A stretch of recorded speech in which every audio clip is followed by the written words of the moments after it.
O Senhor esteja convosco. Ele está no meio de nós. Proclamação do Evangelho de Jesus Cristo, segundo Lucas. Glória a vós, Senhor.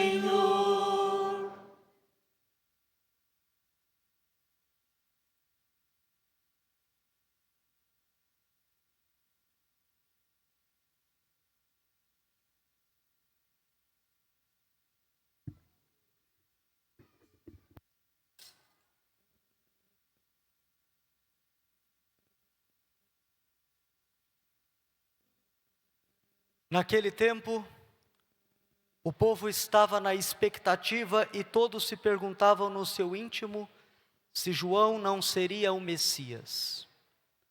Por isso João declarou a todos: eu vos batizo com água, mas virá aquele que é mais forte do que eu. Eu não sou digno de desamarrar a correia de suas sandálias. Ele vos batizará no Espírito Santo e no fogo. Quando todo o povo estava sendo batizado, Jesus também recebeu o batismo. E enquanto rezava, o céu se abriu. E o Espírito Santo desceu sobre Jesus em forma visível como pomba. E do céu veio uma voz: Tu és o meu Filho amado, em ti ponho o meu bem-querer. Palavra da salvação. Glória a vós, Senhor.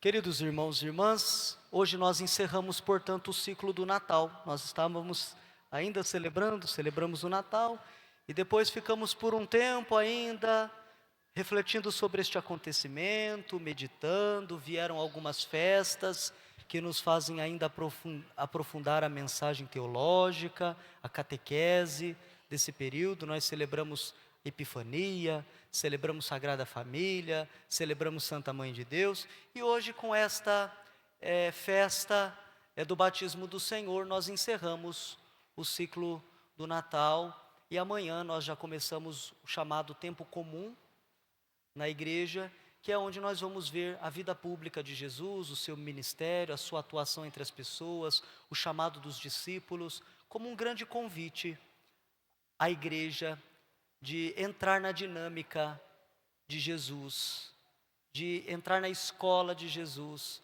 para aprendermos também a encontrar Deus, não só nos momentos fortes, mas também no cotidiano da vida. Esta é o objetivo, a finalidade do tempo comum. Mostrar que Deus não está só nos altos, nem também nos baixos, mas Deus está também nos momentos retilíneos da nossa vida.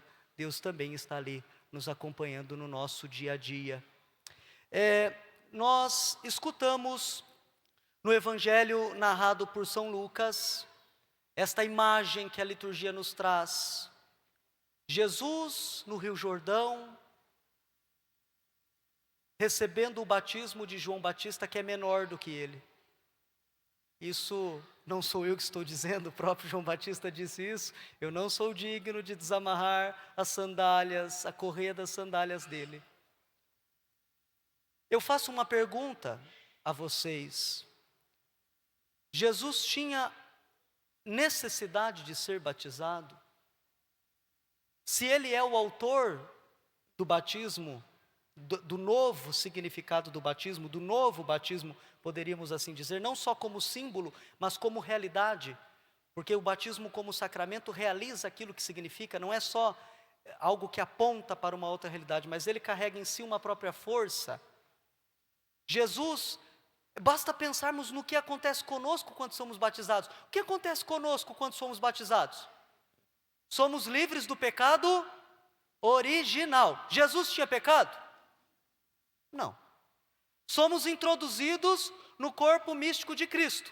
Jesus precisava ser introduzido no corpo que é dele? Não, o corpo já lhe é próprio.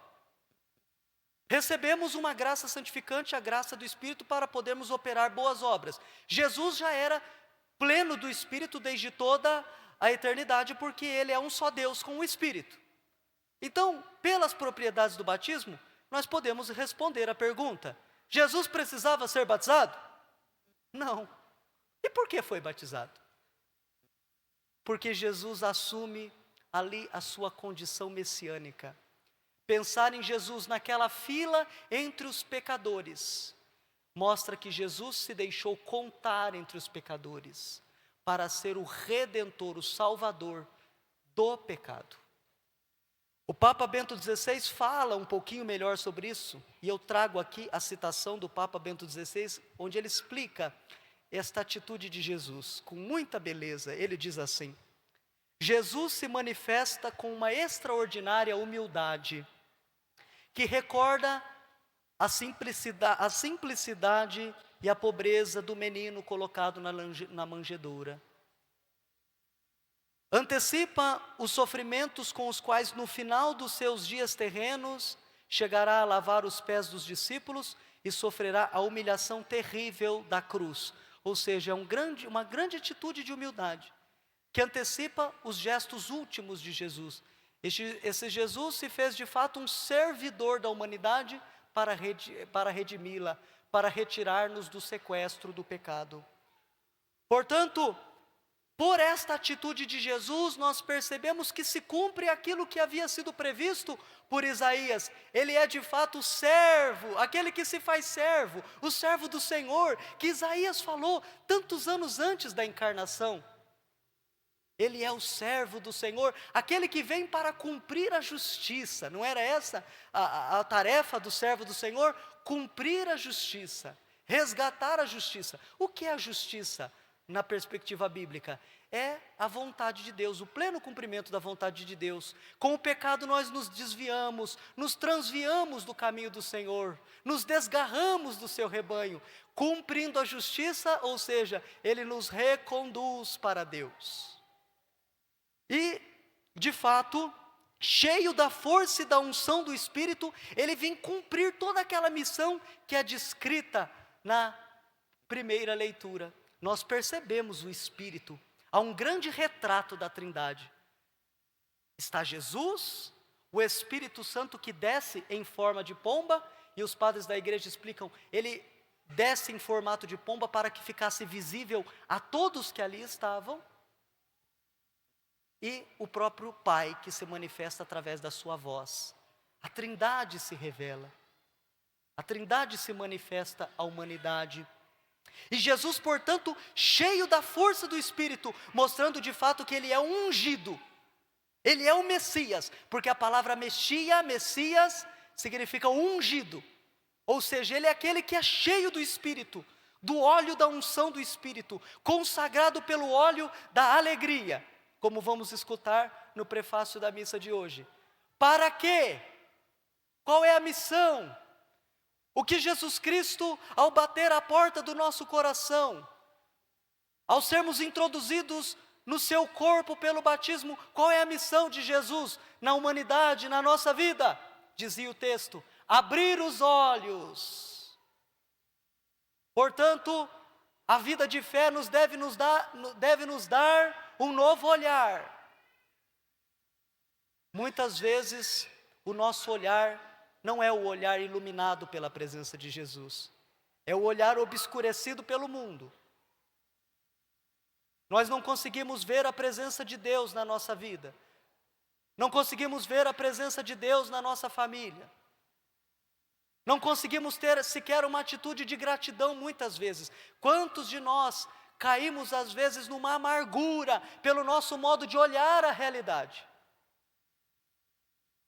absorvendo às vezes tudo que é ruim. Existe a frase de um filósofo que diz que há quem passe pela floresta e só consiga ver lenha para a fogueira. Ou seja, é o nosso olhar que muitas vezes só conseguimos ver o que é trágico, o que é desastroso. Isso envenena a nossa alma. Jesus vem, portanto, abrir os nossos olhos. Vem também libertar do cárcere, dizia o texto. quantos engessamentos, quantas prisões nós nos submetemos e que às vezes impedem o nosso progresso na vida espiritual, o progresso na vida familiar, o progresso até na vida profissional. Quantos engessados que precisam de Jesus como seu verdadeiro libertador. Quantas pessoas sequer conseguem dar um abraço em alguém? Duras, rígidas, às vezes dentro da própria casa. A gente ainda ouve dizer de pessoas que são incapazes de manifestar sequer um afeto. Isso é uma cadeia, isso é uma prisão. E nós precisamos ser libertos também por Jesus, em tantos aspectos da nossa vida. Por isso, Jesus vem iluminar o todo da nossa história, todos os âmbitos da nossa vida. Porque não há uma dicotomia entre a fé e a vida. Isso precisa haver, de fato, uma integração. Ou seja, os tantos milagres, quando nós abrimos a Sagrada Escritura, nós vamos folheando, nós vamos vendo tantos milagres que Jesus operou. Quantos cegos curados, quantas pessoas perdoadas, quantas vidas transformadas. Mas os milagres de Jesus, nós precisamos lembrar, são simples sinais. O que eu quero dizer com isso? Ele pode fazer muito mais do que aquilo que ali está descrito. Porque o sinal sempre aponta para uma outra realidade. Você vê uma placa de trânsito, alguma coisa, um sinal sempre aponta para uma outra realidade. Os sinais que estão, como João termina o Evangelho, né? Estes sinais foram escritos para que acrediteis. Mas há muitas outras coisas que não foram escritas.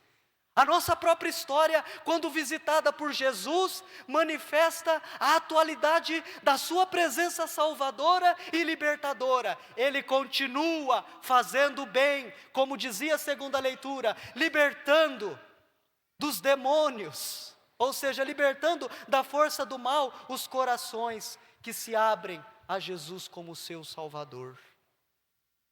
João, muito popular na época de Jesus, né? Se vocês se recordam de João Batista, ele era tão popular e tão respeitado na época de Jesus, que Herodes, que era o rei, tinha medo dele, né? Ficava constrangido quando ele acusou Herodes de um adultério com a sua cunhada, mas Herodes não tinha coragem de matar, de calar João, a não ser quando ele ficou embriagado, porque quem está embriagado faz coisas que não faria dentro da normalidade. Então, quando ele estava embriagado, sim, mostrando assim de fato que Herodes era uma pessoa extremamente desequilibrada.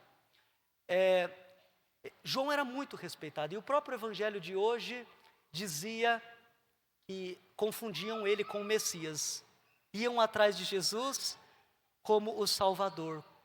Como nós podemos nos enganar quanto ao nosso Salvador, depositando a nossa confiança em tantas coisas e pessoas que podem nos frustrar? João não enganou e não se deixou enganar pelo assédio das multidões. João disse: eu não sou o Messias, eu batizo simplesmente com água, mas virá um novo batismo, ele batizará no Espírito Santo e no fogo. Falando agora do nosso batismo cristão, nós somos batizados não mais nas águas. A água é símbolo, sinal, usando da conceituação que está lá no catecismo, sinal sensível de uma graça invisível. Nós vemos a água, mas ela é sinal da força do Espírito. E é por isso que nós sempre suplicamos sobre a água, que ela seja fecundada pela força do Espírito. Então o nosso batismo é este batismo no Espírito e no fogo, através do sinal da água. É interessante ressaltar também a atitude de reverência de João Batista para com Jesus.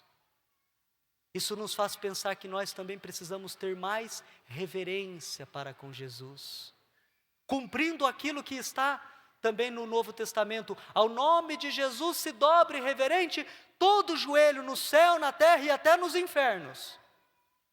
Precisamos dobrar mais o nosso joelho em casa, na igreja, buscar mais Jesus, para que nós recebamos aquilo que Santo Agostinho chama da unção espiritual. spiritualis unctio, Santo Agostinho diz. O que é isso? Santo Agostinho diz assim: todos nós recebemos o Espírito Santo, mas se nós não rezamos, como o próprio Jesus que no Evangelho dizia que enquanto ele rezava o Espírito veio sobre ele.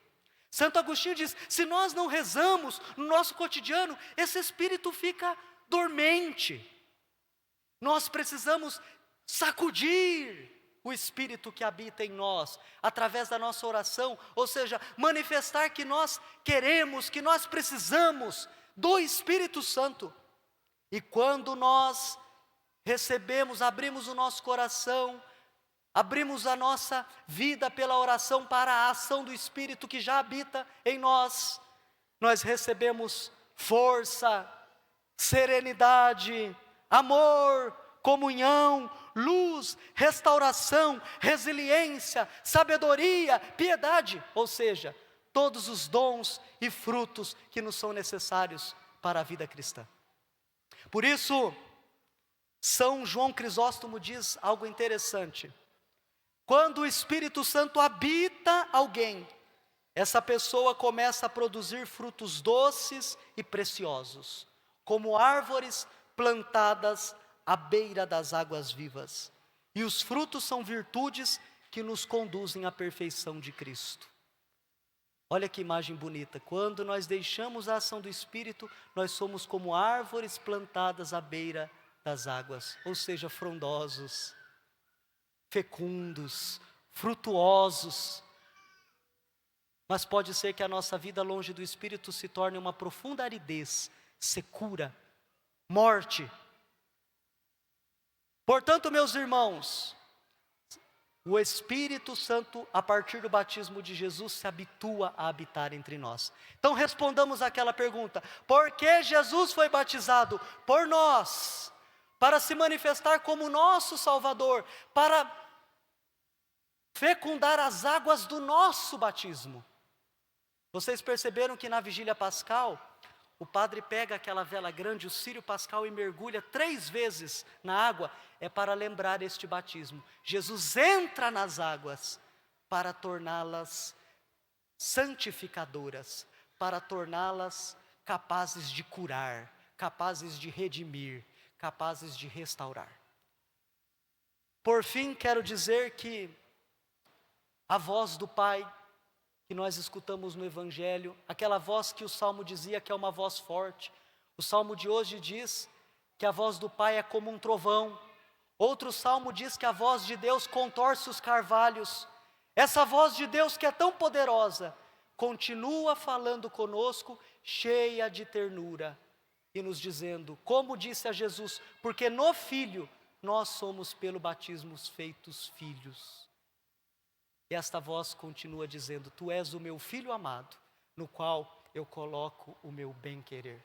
Assumamos, portanto, a nossa grandiosíssima condição de filhos de Deus, vivamos à altura. Quem se reconhece filho de Deus não pode viver uma vida miserável, não pode viver de qualquer maneira, não pode se vender a qualquer custo. Nós somos filhos de Deus e que possamos corresponder ao seu amor paternal com um gesto filial de amor e devoção. Amém.